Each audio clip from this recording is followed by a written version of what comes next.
முருகனை கூப்பிட்டு முறையிட்ட பேருக்கு முற்றிய வினை தீருமே. உடல் பற்றிய பிணியாருமே வாழ்க்கை முற்றிலுமே நலம் பெற்று இனி தூரமெத்த இன்பம் சேருமே. அப்பன் முருகனை கூப்பிட்டு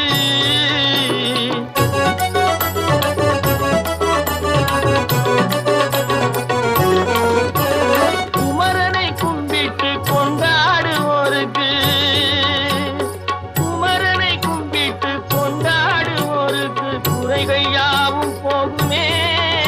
அவர் குடும்பம் தழை போகுமே. குமரனை கும்பிட்டு கொண்டாடுவோருக்கு குறைகள் யாவும் போகுமே. அவர் குடும்பம் தழை போகுமே. சமர வேலாயுதம் பக்க துணை கொண்டால் சகல பயம் நீங்கும்.